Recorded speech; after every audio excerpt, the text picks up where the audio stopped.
Desi Sri Diantari, gadis berusia 22 tahun asal Kulon Progo. Ia merupakan anak kedua dalam keluarganya. Kesehariannya, ia bekerja di salah satu optik di Kulon Progo. Dari pekerjaannya itulah, Desi berkenalan dengan Norman Andika Fauji. Selama menjalankan hubungan pertemanan, keduanya sering bertemu. Mereka sering singgah dan makan ke warung atau kantin yang mereka suka. Norman sendiri bekerja di salah satu koperasi simpan pinjam di daerah Kulon Progo. Suatu hari di awal tahun 2021, Desi meminta bantuan Norman agar dibantu meminjamkan uang di tempat koperasi Norman kerja.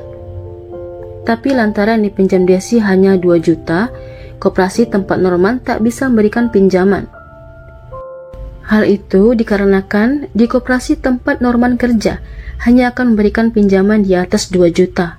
Pokoknya, jumlah pinjaman harus bisa dicicil selama 12 bulan. Namun, lantaran Desi mendesak agar dibantu dipinjamkan uang, maka Norman pun berinisiatif untuk meminjamkan uang ke peminjaman online. Selang beberapa bulan, Desi ternyata berulah. Ia tak membayarkan pinjaman itu. Sikap Desi itu membuat Norman marah dan sakit hati. Sebenarnya, Norman ini bukanlah pria biasa. Ia adalah mantan napi curanmor. Sayangnya, Desi tak tahu itu. Norman pun juga bukan orang yang pantas dijadikan teman.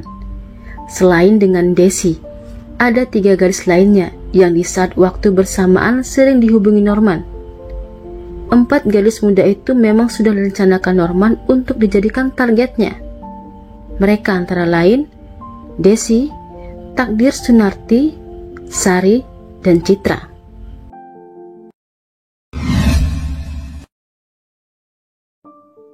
Malam tanggal 22 Maret 2021, Desi bercerita pada orang tuanya jika ia sudah tak betah kerja. Jadi, esok hari Desi tak pergi kerja. Malam itu, Desi juga izin pada ayahnya kalau besok pagi ia bakal keluar cari kerja. Esok paginya tanggal 23 Maret 2021, sekitaran jam 7 pagi, Desi pamit ke ayahnya, Sunarko. Ia hendak keluar bertemu temannya untuk melihat lowongan kerja. Pagi itu, Desi meminjam motor abangnya. Karenanya Sunarko berpesan agar pulang jam 9 pagi. Namun, saat ayahnya pulang dari sawah untuk makan dan sholat, Desi belum juga pulang. Sunarko lantas mencoba menghubungi Desi lewat WA, tapi tak ada balasan. Sementara itu di hari yang sama, di tempat yang berbeda, Norman menelepon Sari untuk bertemu. Saat itu, Sari menolak lantaran Sari tak enak dengan pacarnya. Namun Norman bercerita jika ia bakal merantau ke Sumatera. Setelah bertemu dengan Sari, Norman pun mengajak Sari duduk di warung soto. Saat itu Sari merasa jika sotonya terasa lain, mulai dari baunya hingga rasanya yang pahit. Lantas Sari pun tak menghabiskan sotonya itu. Apa yang terjadi dengan soto Sari sebenarnya disebabkan oleh obat flu racikan yang sudah dimasukkan Norman ke dalam mangkok soto Sari. Karena soto sudah sempat dimakan Sari, Sari lemas dan pusing. Saat itu Norman memanfaatkan kondisi Sari. Norman sempat mengambil HP Sari dari tasnya. Beruntung, Sari sadar jika HP-nya diambil Norman. Saat itu juga ia pun tahu jika Norman berniat jahat padanya. Sari lantas meminta HP-nya dikembalikan dan ia pun langsung pergi. Sebenarnya hari itu Norman bukan hanya berniat mengambil HP Sari saja. Norman juga berencana membunuh Sari.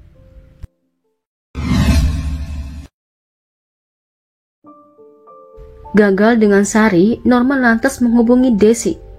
Norman mengajak Desi bertemu untuk jalan-jalan, hingga akhirnya mereka singgah di Wisma Sermo.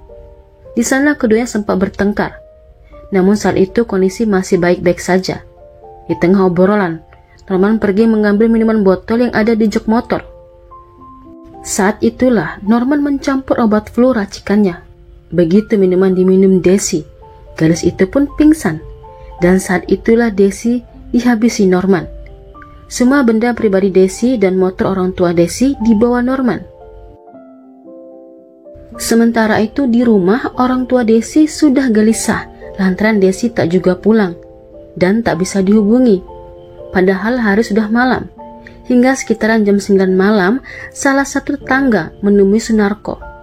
Tetangganya itu mengabarkan jika ada jasad gadis ditemukan di Wisma Sermo. Foto jasad gadis itu pun diperlihatkan ke Sunarko, ayah Desi.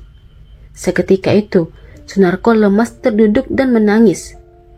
Jasad gadis itu tak lain adalah putrinya, Desi. Norman bisa dibilang seorang psikopat. Selepas apa yang terjadi pada Desi, pria ini masih melanjutkan merencanakan hal yang serupa pada gadis lainnya. Ia adalah Citra. Citra adalah kakak kelas Norman semasa sekolah.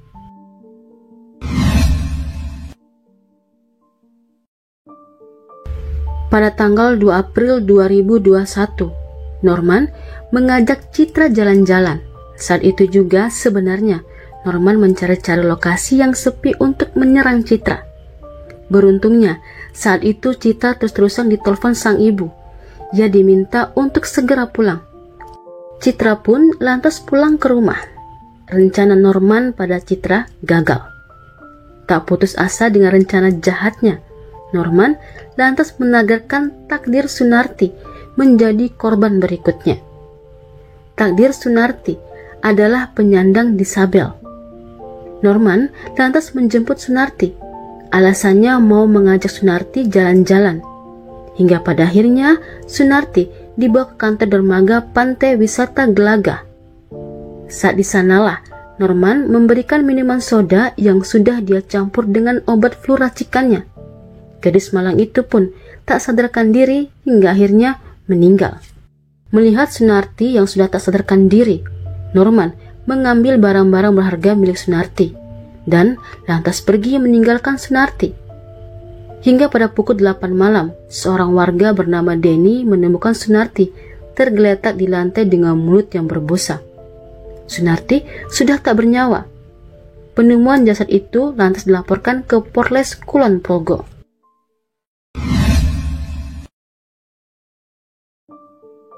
Dari hasil penelusuran dan berdasarkan informasi dari orang terdekat Sunarti, diketahuilah jika gadis itu terakhir kalinya dijemput Norman sebelum ditemukan tak bernyawa. Norman pun diburu polisi. Norman berhasil ditangkap pada Sabtu 4 April 2021 di sebuah rumah di daerah Padukuhan Murono, Kulon Progo. Pada saat pengembangan penyidikan, Norman juga mengakui jika ialah pembunuh Desi.